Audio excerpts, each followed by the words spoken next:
Yeah, so I think it's an on and off. So for the next recording, for the next one, which is the first webinar, and this week's, which is today's webinar, will be all onto a Dropbox, which I will get to it by Wednesday.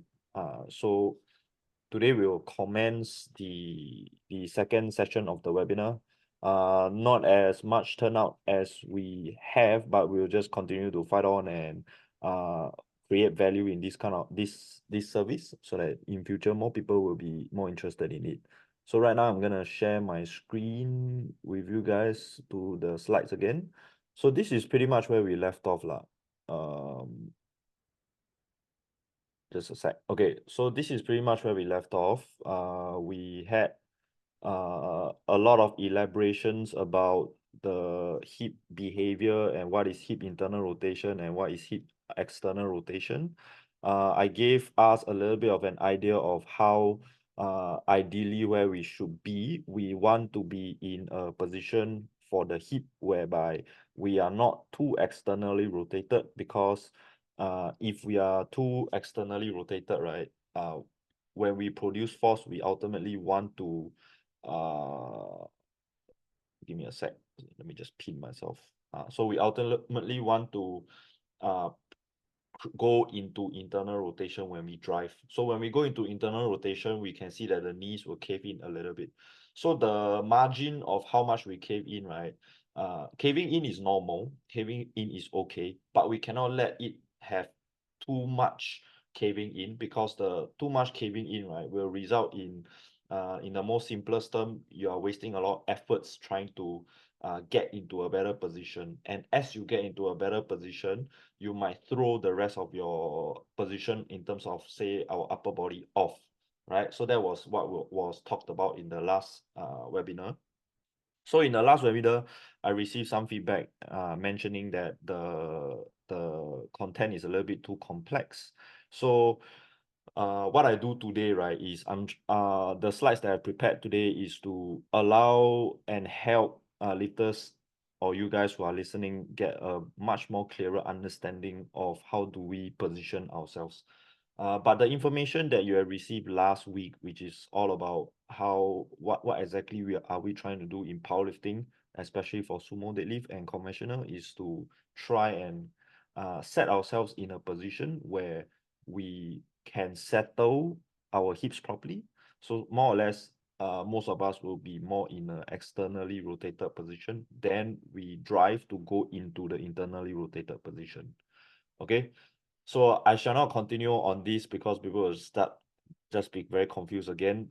But today, right, our main objective is to learn about the knees and the feet of how we should behave in the sumo deadlift. Okay, so I title it today's session as the golden rule for deadlift. I bracket sumo and conventional, but most of it will be talking about the sumo. Okay, so this picture over here, right, shows us exactly what we need to be in when we set ourselves in a sumo deadlift. The last session we have an understanding of basically what most people need in terms of their upper body, how their spine needs to behave, their rib cage needs to behave, and their hips needs to behave. So next we want to talk about everything in general to create this nice little shape over here. Okay, so what's the perfect lineup? Whenever we look at sumo from the side view, we always want to have the line where our armpit, there's a straight line, and the armpit meets the line, the kneecap roughly meets the line, the barbell meets the line, and of course the foot meets the line. Okay, and the foot needs to be mid-foot. Okay, and the concept of sumo deadlift is always about how high can my hips be, but under the condition where I have good balance and I have good leg drive. So when my hips get too low, I feel that I'm falling backwards. When my hips are too high, I cannot feel that I'm driving with my legs. I can feel that I'm pulling the weight, but I always feel like I'm throwing myself forward. If my hip is not set in the right position, for example, if my hips is too low, when I start driving, that means we are too externally rotated. So when I start driving, right, my hips will go internally rotate, the easiest way to see is our knees will start to buckle in. And when our knees buckle in, our body will get thrown forward. So once we get thrown forward, there might be a case where our armpit cannot stay aligned with the bar. We will get thrown much more forward where our mid back cuts through the straight line. And that's where you will feel that my hips are too high and I'm driving forward again. Which is why the most important thing in the sumo deadlift, whenever we train, right, and especially when we warm up, right, is to feel myself and to assure and validate myself that I'm in the right straight line position and I'm stacking everything nicely. Okay. One thing to note is no matter how well your mobility is, no matter how strong you are, in the sumo deadlift, our hip will always be starting to move away from the center line when we set ourselves up.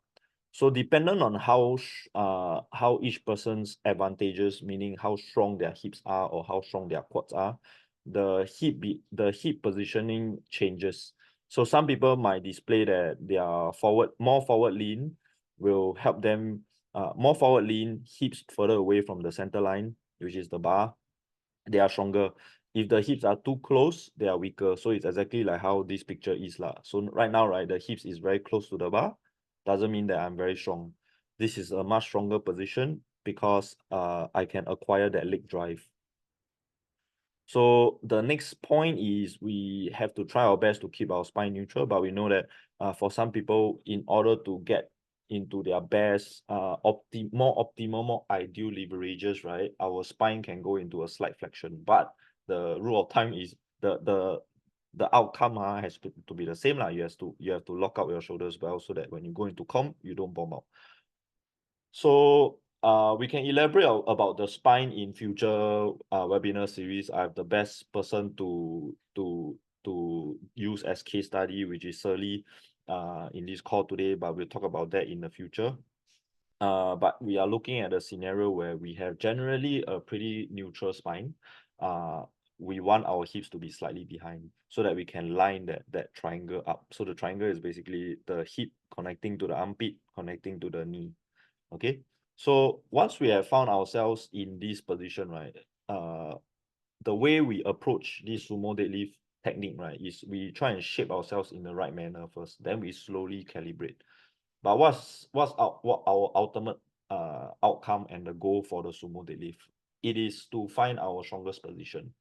And our strongest position, right, the secret doesn't lie in the secret does lie in the hips, but how you manipulate yourself into the right hip position, right, is how you behave on your feet and your knees. Okay, so the last webinar, right, we talk about the deadlift with a very high emphasis on how the hip should be like.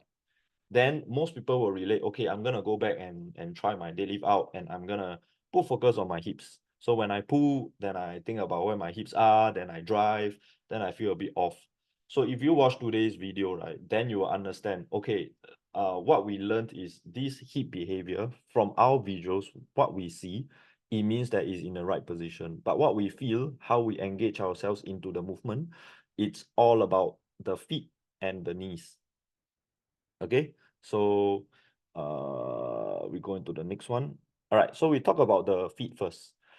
What should my feet positioning be like? So this is scaled down to the aspect where that imagine most of y'all here don't know how to do sumo deadlift or where the midfoot is.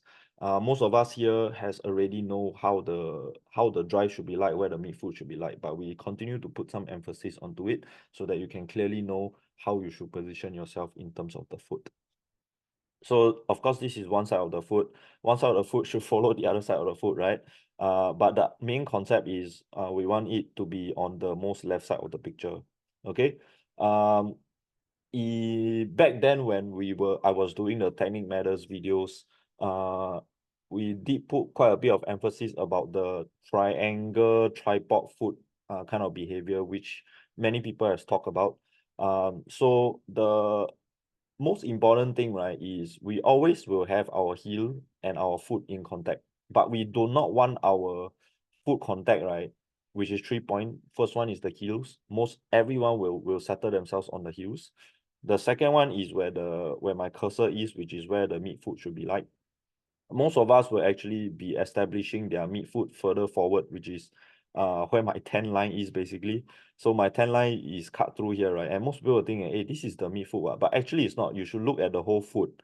And roughly where the midfoot is, right, is where the arrow is. In the squat, we mostly put our midfoot pressure slightly forward, where my cursor is. Okay. But in the deadlift, right, I always find a lot more success when I coach people to keep the bar behind a little bit more. Because what people tend to do, right, is to put their bar too far away from them. And when they wedge, right, they will over wedge. And when they over wedge, they will fall into this pattern, this most right side pattern. And when they fall into this right side pattern, right, when they start pulling, right, they'll feel that why is the slack so far so damn hard, and they need to lift their hips up. So I almost sweat. Lucky I hold myself back. Okay, so anyway, try to establish your deadlift around the zone where the midfoot is, where the red arrow is. So slightly just, this is the actual midfoot, slightly just behind the midfoot. Okay. You want to continuously be sliding outwards, like pushing outwards. So imagine this is the floor, this is my foot, I'm gonna slide towards the side. So when I slide towards the side, right, I will feel the emphasis and pressure on the outside of the foot, which is this exact blue line over here. Okay, so the next criteria is I need to make sure that the ball of the foot is in contact to the ground. Okay, so imagine my index is the ball of the foot. It needs to be planted onto the ground like that. If it's not planted to the ground like that, right, what will happen is your whole foot will start to slip over, and your ball of the foot, right, will come off the floor, and you will see that or feel, because you cannot really see your deadlifts if you are wearing shoe. Always wear a shoe. Mika just broke his nails, not because of, maybe it's the shoe is not good enough. So with shoes on, or you have to feel that the ball of the foot has to stay in contact onto the floor. So with regards to foot behavior, like feet behavior, we always, like I said, powerlifting is very simple. We want to go from slightly externally rotated position to go into internally rotated position. The behavior of the foot when we go into internal rotation, right, is whereby we are on the process of flattening our arch. Okay, so when we try and create this position on the left over here, right, we are trying to create an arch, an emphasis on the arch. Okay, we have to make sure that our ball of the foot stays on the floor, because when we drive, this big toe engagement, right, is the sign to tell us that, okay, I can create force and try and flatten out the foot. Okay, now when I explain this foot behavior, right, the next thing you're gonna do is you're gonna go back to the gym and, okay, I'm gonna care about my foot, I'm gonna purposely flatten out my foot. Okay, no, don't do that. Once you have settled your foot into that tripod position, right, when you start driving force into the ground, right, the foot will naturally behave on its own way. You don't need to care about, oh, I need to purposely flatten my foot, or I need to purposely hold my arch. So when you set yourself up, right, you just need to hold these three tripod. Okay.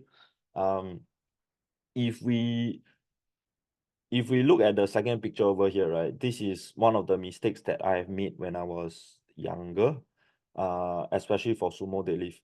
You can easily see the knee behavior over here in these three line, okay, in these three pictures. If I look at my most left, this is the most ideal picture where my ball of the foot is rooted to the floor, and when I maintain that pressure onto the outside of the foot, my knee is not like super angled out. So this, when my big toe comes, the ball of the big toe comes off the floor, right? This is an image of me trying to go too externally rotated to the limit where my body mechanics doesn't work anymore. Why this is very dangerous is because even though you can get your hips very close to the floor, close to the bar, you can move weights rather easily, relying on the sheer force of scooping, because when you knees out a lot and you pull the bar, right, you essentially are trying to dig your hips under. Okay, so when you dig your hips under, you're truly just mainly relying on your your skeletal aspects of your leverages, meaning you're not using that much muscles, you're just using your bones to stack yourself. Okay. And the next point is you are essentially using your body weight to pull back. So I found quite a bit of success when I was younger holding in this position, because of course I was a little bit heavier. And second, I was in the hunt and chase to hit 300 kg, right? But I always feel 300 kg. I mean, even for now, it's a hit or miss. But what I've learned is if I were to continue to adopt this behavior, my lifts will be very, very inconsistent, and I don't feel that I can break past the limit. Okay, so for example, in every technique, right?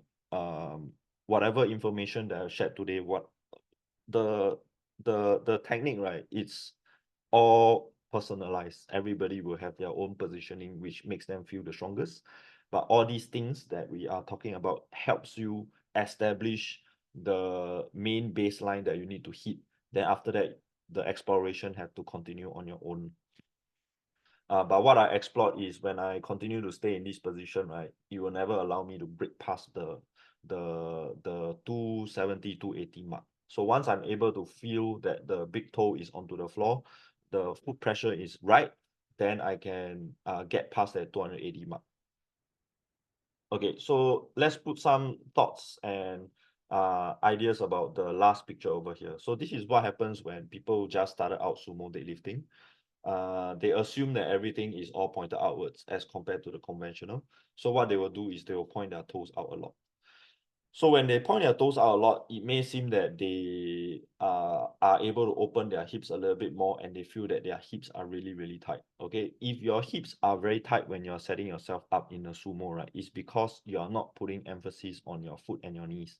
You are putting emphasis on your hips too much. Okay, so when assuming this person knows that, oh, I'm just transitioning from conventional to sumo, I see people do sumo means open the hips, all right, or open the knees out. So they'll open their knees and open the hips out a lot without emphasizing on the outside foot pressure. So this is what will happen. There's most contact onto the heel, and this heel and the big toe, sure. But what's going on is your whole foot is flattening out like that. So you're rotating inwards.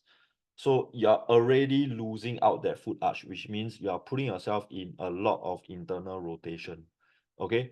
But this internal rotation is the foot internal rotation. And what's happening is your tibia is still staying on the externally rotated position. Okay. So let me tell you what's happening over here. The foot internally rotates. The tibia, which is the shins, are externally rotated. And in order to stack the force well, your knees needs to go into internal rotation.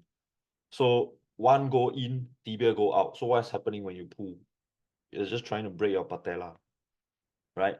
And which is why when we see people pull in this position, right, they feel that they cannot lock themselves out because they have already reached too much internal rotation. Once you hit internal rotation and more internal rotation, right, you'll find that there's too much compression happening, and you cannot find space for the rest of your joints to stack up to finish the movement. Okay, so whatever you do, right, the first thing in the sumo deadlift is always about trying to find your right foot positioning and toe angle. Different people have different toe angle behavior. If your toe angle, in order to get this tripod foot behavior and the line across the midfoot, and you feel balanced, right? If your foot stays forward like me, like this picture over here, and you still feel like your big toe is spilling out, it means that your hip itself does not have enough of that range to stay in this more internally rotated position. So what you favor more might be a little bit more turn out toes to create this tripod foot behavior. Okay, so today's video does not necessarily mean that, okay, I must follow Clinton's toe angle. Okay, say I put a straight line here, maybe 10 degrees outwards. No. Okay, the idea is you have to find your own foot angle, toe angle, to feel the red line and to feel the tripod foot at the start of the movement. Okay, then we move on. Okay, so okay, hang on a sec. Okay, so now we take a little more emphasis on how the knee should be behaving.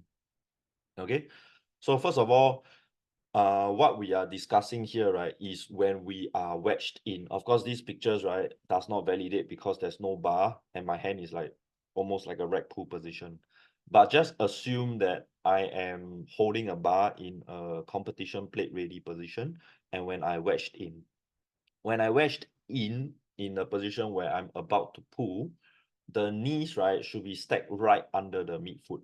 Okay, so uh this basically means the blue line. So when I wedge in, right, we are trying to line up the armpit, the the kneecap, the bar, and the midfoot, right? So this is what it means. When I drive myself in towards the bar, right, I'm trying to go towards a forward or slightly angled out position. Why? Is because I'm trying to stack my knees right under the midfoot, right under the position where I'm about to produce force. So when I'm able to stack my knees right under the position where I'm about to produce force, right, then I can acquire leg drive. I can feel my quads firing. If I were to wedge myself in and not put emphasis on where the knees are stacked, there are two different ways that can happen. One, if you look at the center picture, right, my knees track forward inwards and my foot already flattens out, like fully flat out, right? What will happen is my forward lean is a lot, and when your forward lean is a lot, your hips are too high, you cannot drive into the floor anymore because your foot is already driven into the floor. So when your foot is already driven into the floor, it's already collapsed like that, right?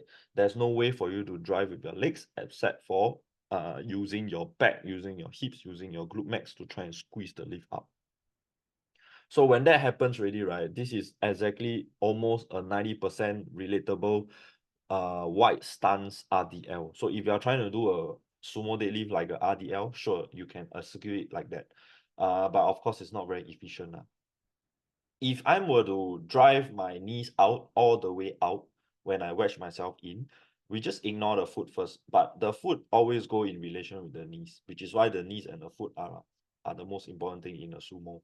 But if I were to drive my knees all the way out, right, I'm not trying to stack my kneecap under the force where my force should be. I'm not trying to stack my kneecap under the midfoot. I'm just trying to drive my kneecap outwards.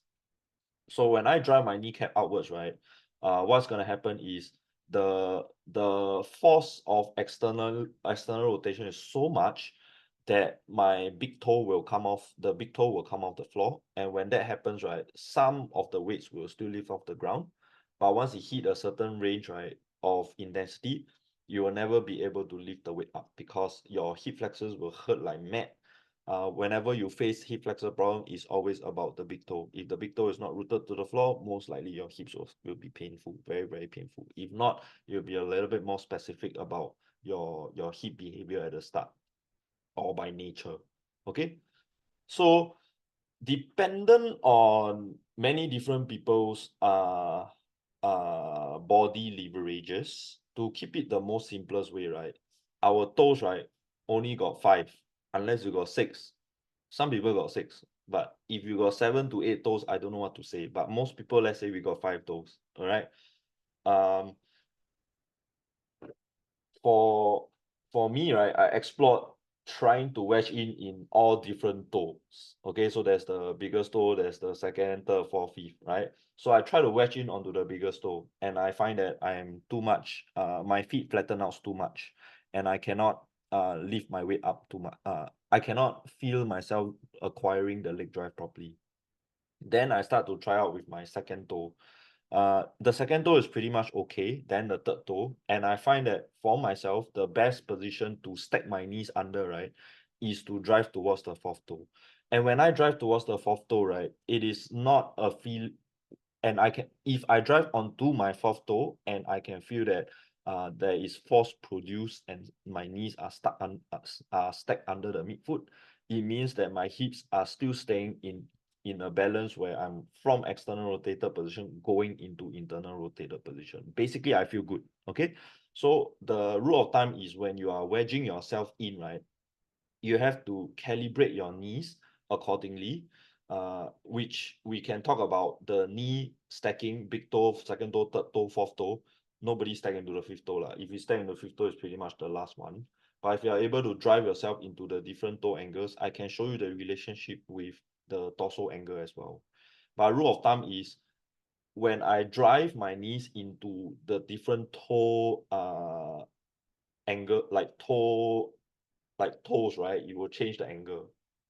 So when it changes the angle, you have to make sure that you still feel that your knees are stacked right on top of the midfoot. Then you can feel that you're driving upwards. So the goal, right, like I said, stack, and the drive must always stay in an upward force. Okay. Sometimes when you go into a sumo deadlift, okay, let me just okay. So okay. So if my knees were to drive outwards too much, I can still feel upright, but when I produce force, right, the knee will want to come inwards to drive. So that means that this is not the most ideal position. When I drive inwards all the way into the big toe, I cannot feel that I can drive upwards. I can only feel that I can drive forward. I will feel like I'm toppling upwards. So according to your own leverages, for me is I need to angle it to the fourth toe. Then I can feel that my knees are literally right on top of where the midfoot is. Then I can drive the weight upwards. So that was what I'm trying to say lah. As of now, right, is anybody confused? Wait, let me see if I can go into the chat.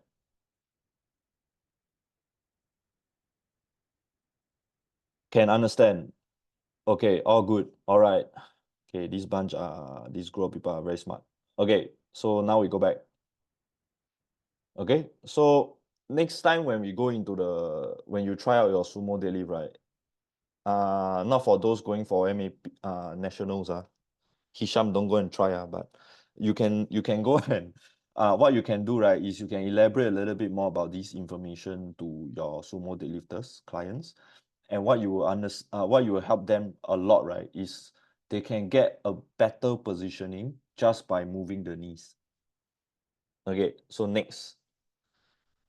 So now this is the full deadlift sequence that I have to put emphasis on why the toe and the knee angle is very important. Okay, so step number one is the most left picture. First, I stack my foot aligned with the bar and I put outside pressure. So you can see that literally I'm forming an arch. With this shoe, you can still, it might look like, oh, my biggest toe is off, but it is not. I'm still rooted to the floor. Next thing I want to do is I try to angle my knee onto the fourth toe already. So before my hand, my hand is almost touching the bar, so like maybe 2 inches. So in this position, right, I can feel that my quads are all starting to fire up. I can feel the foot pressure on the outside. I can feel my big toe, and I'm not feeling like I'm falling backwards, forward, or anything like that. Okay. Then I try to stack my rib cage into a retractor rib cage position, relaxing my arms. Next step, right, what I do is, at this point of time, right, my shins are touching the bar. So this is basically mimicking the whole sumo deadlift positioning that I'm about to go already. I adopt the wedging strategy for the sumo deadlift, which I can elaborate more about in the future webinar series about why people wedge and why people don't wedge. But when we move into the next position over here, what I do is I bring my hips back. Okay, when I bring my hips back, right, my shin will start to leave the bar. Okay, when my shin leaves the bar, right, this is where I feel that my body is starting to tip forward and fall forward. But I'm holding the biggest toe down to hold my balance while I get my grip first. Okay, next up, right, when I pull the slack, so this is where I'm pulling the slack. When I'm pulling the slack, right, I'm trying to calibrate myself to feel the upper body mainly. So the lower body is still not that much loaded up yet. I'm pulling with my upper body so that I can line my armpit, more or less my armpit, with the bar first. Okay, so once I pull the slack, then when I'm going inwards, right, that's where my knees will go get under the bar. So what I'm feeling actually, right, is my knees like that, right? Both initially is closed up. So I can show you all. Okay, so at this point of time, I'm moving my hips back. Okay, you can see the knee over here. I pull the slack with my upper body and a little bit of my lower body. So I'm pulling everything upwards. So I feel the line, the bar with my armpit right here. Okay, so now you can see that my knee is a little bit more internally rotated because this is the position where it allows my hips to stay high. I pull, then I wedge in. As I wedge in, right, what I'm trying to do is I'm trying to pull open my knees like that. So I pull open my knees towards the fourth toe. So it's not even a straight line like that. It's going like a V shape. So I'm going into a V shape towards my fourth toe to build tension around the knees and the quads. Now in this position, I can feel the pressure on the outside of the foot and my knees. And then this is where I produce force to drive upwards. So when I'm setting up, right, from the side, right, so this is the first position. The first position of the in terms of the first picture, right, I maintain the outside foot first, then I focus on my knees. I don't focus on my hip. I focus on my hip, right, I will end up in this messed up position. Too much tension on the hip, I don't know if I'm on the midfoot, and I don't think I can reach down. If I reach even more down, my hips will flex. Sorry, my lumbar spine will flex. So my lumbar spine will flex, and then I cannot do anything else unless I start pulling and the hips go back into this position. So I try not to get into that. My hips stay neutral. So what I do, right, is instead of focus on the hip, I focus on the knees. Foot, knees, on the fourth toe. Okay, set myself well ready. Then I move my hips back. Okay, the knees will internally rotate a bit. This is the best time to feel the big toe. Grab the bar, pull the slack, then I direct a V shape into the starting position again. Pop, then I pull the weight up. Okay, so one of the biggest mistake that people do, right, is when they try to wedge their hips in, they don't know where the knees needs to go. And when they don't know where the knees needs to go, and when their focus is not about the knees, then the lift will start to go haywire. It's either they pull forward or they pull backwards. Okay, so once again, this is the side view of the sequence. This picture, when I clip it like that, right, is much more easier to see. First of all, I try to shape myself exactly what I need to be in. Okay, knees towards the fourth toe, foot pressure on the outside, hips, I don't care. It will naturally be in the right position already. Next, I bring my butt back. Okay, my hip starts to go a little bit higher, my torso link gets more. So when my torso link gets more, it means that I can go and grab the bar. The shins are off the bar right now. So I pull the slack, I line myself up, armpit in line with the bar. Then I wedge myself in. And when I mesh myself in, I'm almost at the same torso angle as this. Correct? Then when I wedge myself in, my emphasis is always on the knees. Once I wedge myself into the knees, I drive through the knees. And then I can create a good bar path all the way up until the lockout. Okay? So for today, this is basically what I am trying to share. The main concept of it, right, is we always, for sumo deadlift, we always care about the foot, we always care about the knees.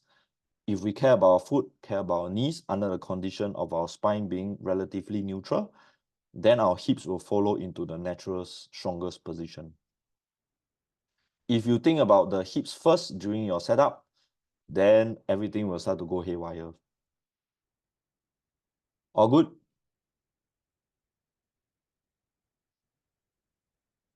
All good. Okay, so is today's content a little bit more simpler to understand? For those who were here last week, Bernie. All right. Okay, good. All right. So what I'm gonna do now, right? Yeah, I know. So I got keep track of who came and who didn't. So anyway, what I'm gonna do now, right, is use some videos as a case study. So I will start off with, okay, this is me. So from this video, right, we can clearly see how I get my setup in. So first of all, right, I set my foot in first. And you can see that my foot is... Huh? Are you sharing something? Yeah. Hang on. It's coming. Okay, here. Okay. So this is the full setup and video of how I have created, I have set up for the sumo deadlift. So Gabriel mentioned to me last week when he sent me an email that it would be better for the whole thing to be incorporated with some videos. So this is the ideal scenario and ideal movement pattern of what I'm trying to teach. So first of all, you can see that I'm already trying to manipulate my foot first, or on the outside of the foot, create a bit of supination, my big toe stays down. And now you can also see that, right, I'm trying to manipulate my knees towards my fourth toe. So the video does not do justice, but this is where I'm trying to get that right feeling. So when I aim my knees towards the fourth toe and I try to lower myself towards the bar, right, the hip will naturally just settle to the back. You don't even need to care about, oh, is it close to the bar or not? Or is it too far away from the bar or not? If I have my foot and my knee already very clear about how it should be, then the hip will go on into its own position by itself. So once I settle into this position, I feel myself out. Okay, so what I do usually here is I always think about, okay, I'm in a competition, because I don't have stage fright for squats and bench, but I always very nervous for deadlift because maybe I bombed out or I always feel my grip.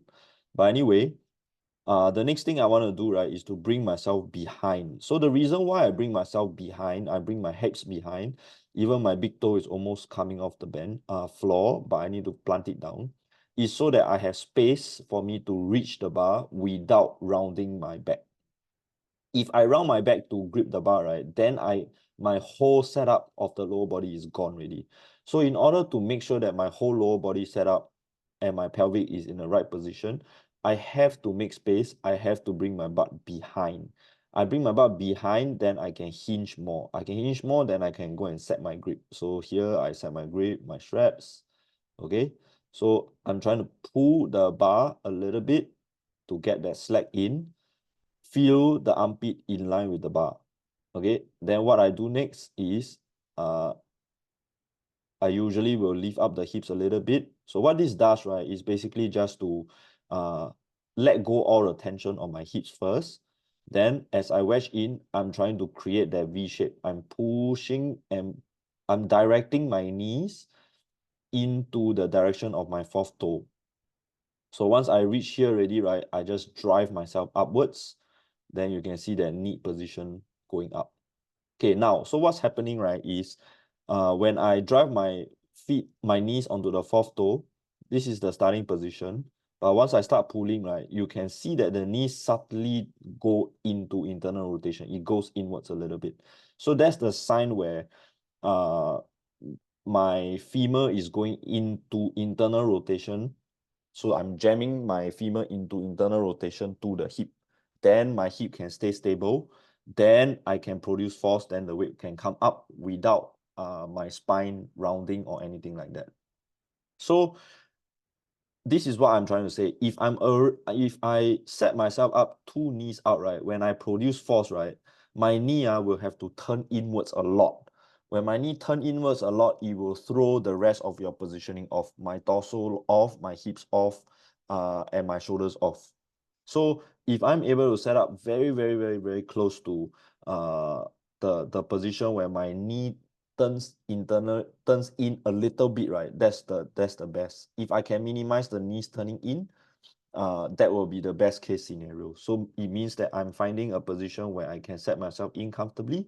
At the same time, I can produce force. So the most clearest way when you see, right, is on the first rep lah. Because on second rep onwards, usually your hips will already be conditioned with the weight, and then you can hold more external rotation one. But you can see when I wedge myself in, so this is by right, the position. So what's happening is the knee will buckle in a little bit. See, it goes inwards. So from here, it goes inwards. So this is actually where my body will produce the most amount of force. So perhaps what I can do, right, is I can try and aim my knees towards the third toe. Maybe I can get even closer to the internally rotated position. But that has to go under the condition where I do not compromise my torso lean. If my torso trajectory is too forward lean, I will not be able to feel myself going upwards. So the torso lean and the knee relationship, which that will be the next thing that we'll be talking about on the next webinar series. Okay, so we move on to the next video. The next video is where? Okay, so this is one of the videos that Gabriel sent to me. Unfortunately, he's not here. If not, I can get some feedback from him. But what's happening is, first of all, right, I don't know if you're comfortable to talk lah. Maybe Kaylee or whoever is already a coach here can try and share something. I let y'all watch the video, and y'all can try and see if there's any feedback that you want to share.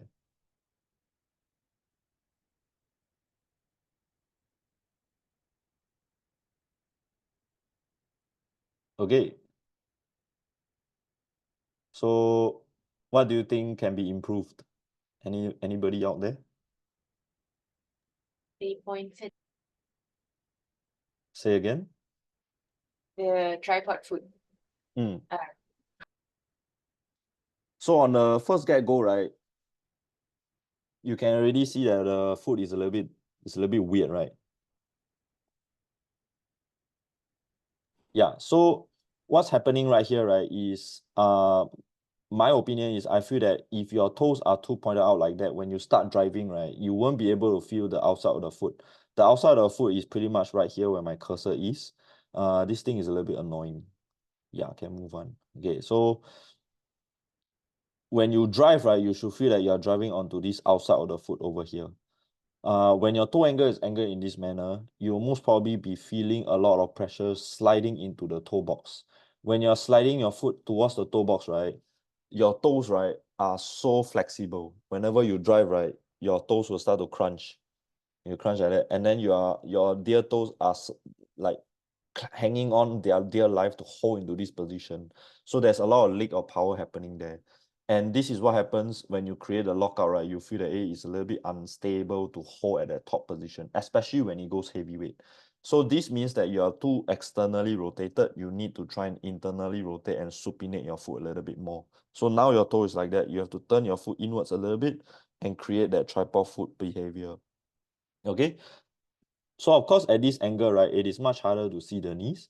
But what's happening here, right, is because the toes are so out, right, when you drive in, right, the toes are in, the knees are already flattening the foot. When you wedge yourself in, right, you can see that the femur angle is so acute, like so angled in. It means that when you are wedged in, your foot is already flattened out. When your foot is already flattened out, right, you can only produce an X amount of force before you start to break. You cannot lift past a certain amount of weight. So as a result of that as well, right, your torso lean cannot be more upright, and we can see that the flexion, even though the spine is okay, but there can be improvement on the spine if you are able to set your foot and your knees in the right behavior first. So the first thing you gotta do for Gabriel, if you're watching the replay, right, is you have to make sure that your foot is a little bit more turned in. Use the information that you have learned today earlier about the foot behavior to try and produce force onto the outside of the foot first. Use your knees to set yourself up. Then you will be able to get yourself into a much stronger position. Somebody type in the chat. Oh, okay. Yeah, so Hisham also said that the foot is a little bit too rocky. Yeah, so for Gabriel, you gotta pay attention to that in your next deadlift session. Okay, then we see one more. Okay, so I can share with you this thing, this guy. This guy is, just give me a sec.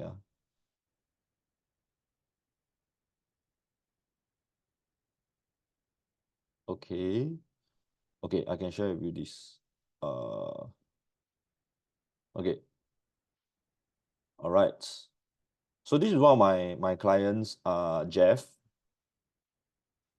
So just give a little bit of context. What's happening to him, right, is he can't seem to feel the leg drive properly. Every time he pull, right, he feels like he's being pulled forward, and then he cannot use his leg drive. So what I told him to do, right, is the same thing. I try to manipulate his knees and his foot thought process a little bit more. And at the same time, right, there is also consideration of the grip. He likes to grip super hard. When he grips super hard, I think Kaylee also gone through this before. I also gone through this before. If you grip too hard, your body will crunch into your body will get too tensed up, and your shoulders cannot stay as a pivotal point for your hips to draw in. So the whole unit will just crunch in together and pull the weight. This is not the best example, but this is the set where he feels the best. So what's happening is, right, he put much more focus on driving the knees into the stack, which is right under the midfoot. I asked him to relax the arms, and now, right, he's able to keep his spine a little bit more neutral. Previously, his spine is like super extended one. He's like, oh, I'm gonna chest up and grip the bar. So this was one of the things that he has learned from the first webinar, perhaps, to hold his spine neutral and to drive his knees towards the midfoot so that he can get the stack to drive properly. Okay, so this is another good change that we have made. Yeah. Okay, so as of now, what I've shared today is mainly how to manipulate the knees and the foot. Right now, pretty much I have finished my presentation. It's a little bit earlier today. So perhaps the next time I will try to push a little bit more content out. But so far, do you all have any questions or feedback?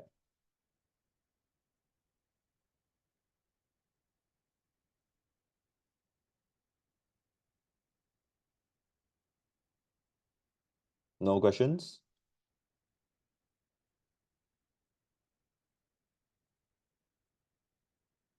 No.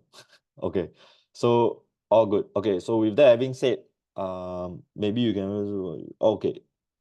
Maybe you can advertise what you're gonna share this week on IG. Yeah. So now the process is very clear one. Every week, right? What I will do is, so advertise what is about to be shared on the next week. Yeah. Yeah. I can do that. So I can do a 2 times a week post. But what I'm doing right now is I do a preview of what happened in this session so that people will know that, okay, actually this is happening, and people will be more keen to sign up. But that's a very good idea. So let me just end this recording first. How to end?